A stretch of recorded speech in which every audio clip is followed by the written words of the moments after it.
Hi folks, Mr. MegaManFan here. Like, share, comment, subscribe. You know all the things to do. Today I want to pose a question. One that I don't think has a right or a wrong answer. Just something that I'd like to get a consensus on if possible. And if not, we can leave it an open-ended question and go on with our lives. It's not that important. It's just more of something that I think is interesting. What is complete for Sega Dreamcast? Now, if you say every game that was released in North America, that's fine. I agree. That's a perfectly valid definition. If you say every piece of Dreamcast software, that starts to get a little more complicated. Then you get into things like this stupidly rare Planet Web version 3.0 web browser. And it comes in a 2-disc tray. I don't even know what the second disc was, if ever there was one. Maybe it was for booting up your WorldNet service or something. Maybe you were supposed to connect to something with that. We're going to try this in a minute, but to continue this thought exercise, what about Metal Gear Solid? This is obviously not a piece of Dreamcast software, but then there exists Bleamcast, which makes Metal Gear Solid playable on the Sega Dreamcast. So this is Dreamcast software. There are multiple variants of Bleamcast. I have a sealed one here for Tekken 2. I have a sealed one here for Metal Gear Solid, as well as the open one. And there's also one that just came in a sleeve by itself, Gran Turismo 2. These are easy to pick up. I got the full set of 3, all factory sealed, from an eBay seller who had multiple lots of them. So if you wanted to add this to your Dreamcast collection to make it complete, you certainly could. But I would also argue, since these aren't actually games but software that enables games, you could say if you had the full North American retail set, you'd have a complete collection either way. It's a really interesting debate. But right now, I'd like to take a look at these particular pieces of software and try Metal Gear Solid on the Dreamcast using Bleamcast. So, as somebody else coined the phrase on YouTube, let's get into it. Let's go ahead and try the Planet Web browser, which I feel is going to be pretty useless since I don't have a hard line connected to the modem, and even if I did, I have no way to get a dial-up signal into it. Now, I have seen projects on YouTube where people make a Raspberry Pi adapter to convert the internet to a 56K modem inside the Dreamcast, but that is beyond the scope of this video, and again, I think that would be really limited in what you'd be able to do in 2024, even if you did. Maybe some online gaming, but I don't think you're actually going to surf the web or buy anything on Amazon with this setup, which makes this particular browser really antiquated, even though version 3.0 was the final version that they ever made and was like the most up to date. So some irony there that this is the best possible for the Dreamcast as it existed at the time, and yet you still won't be able to really do much. It's a nice Planet Web logo on the visual memory unit, if you can see that. I think the camera shows it pretty well. And let's see, press start to begin. We've got a mouse cursor and some options: email, connect, chat, games. Yeah, what are you gonna dial? You're not gonna dial anything. There is no dial tone on the telephone line. Cancel that. So yeah, we've already hit the limit of what we can do here because there's no built-in software. We do have an option menu. Let's see, VMU Central. What does that do? No.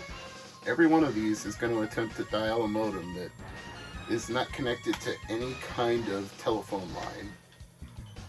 So I think we are probably bereft of any other options other than to zoom in on all these things.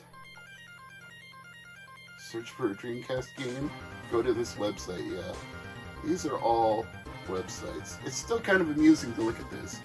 VMU Central, SFD movies, online games, video game rentals.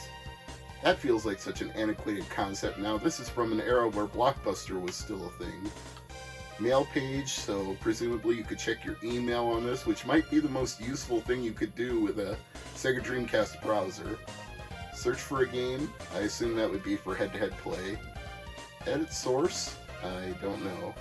Copy images, I don't even know what that would do. It too dials the modem. These are all going to dial the modem. There is really nothing we can do here. So, quite frankly, if you didn't have this in your Dreamcast collection, I would say you're doing just fine. You don't need this.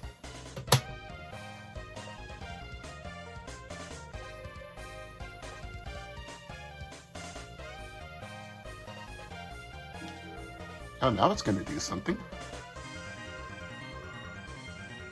It's rebooting the Dreamcast.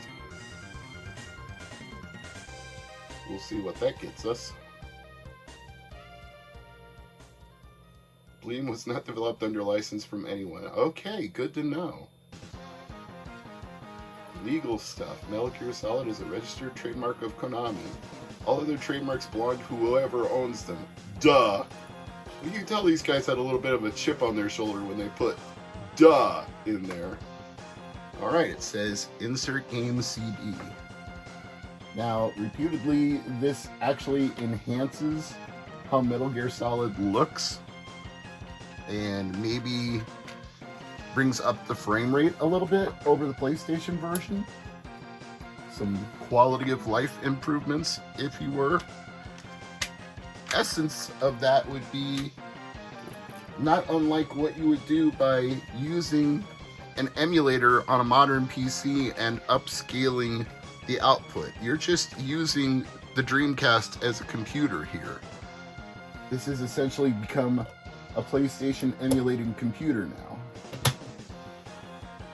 So my ancient copy of Metal Gear Solid from the 90s, cracks and all, is now in there. Bleam logo on there. Well, I press start again. Now it's doing something. Everything seems to be a little bit finicky today. Wow. Okay, that just works. Honestly, that's my same reaction to pairing a PlayStation 5 controller with a Wii U the other day. I did not expect it to just work on the first try. I'm playing a PlayStation game on Dreamcast. That's hilarious to me. But again, we're just using the Dreamcast as a computer to emulate a PlayStation right now. But still, that idea is pretty wacky. Especially for back in the era when this came out. These days, emulating is a little more normalized, but back then using a game console as an emulator for another console, not quite as commonplace. Let's just go ahead and skip to new game. Press start button. Normal. And get the famous opening cutscene. David Hayter, our man Snake.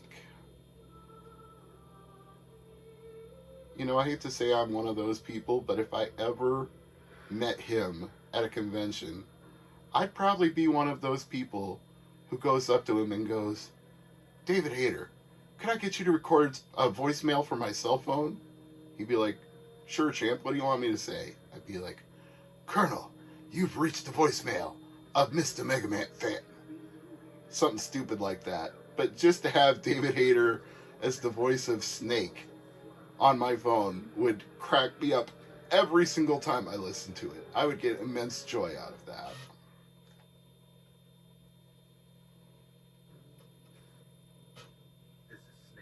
Speaking of whom, let's turn it up a little. I want to hear Mr. Hayter. up, just as I expected.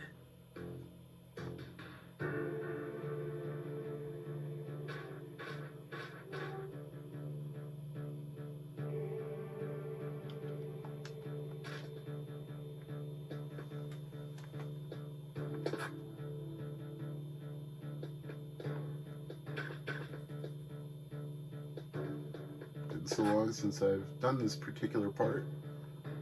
I don't remember where exactly it is I'm trying to get to, although I do know I don't want to be seen by the guards. So thankfully there's a radar in the upper right hand corner that tells me where they are.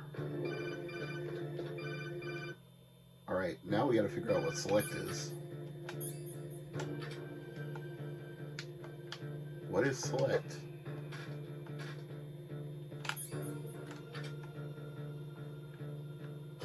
Oh, I guess it's down on the There's an D-pad. elevator there you can take up to the ground. You'll just have to wait for the elevator to come down. You better hide somewhere. Alright, well, this works. I guess I shouldn't be surprised that it does, or they never would have sold it at retail. But still, do you feel like you need all of the Bleamcast titles or the web browser 3.0 for a complete Dreamcast collection? Let me know your thoughts in the comments below. I'm Mr. MegaManFan. Thank you for watching.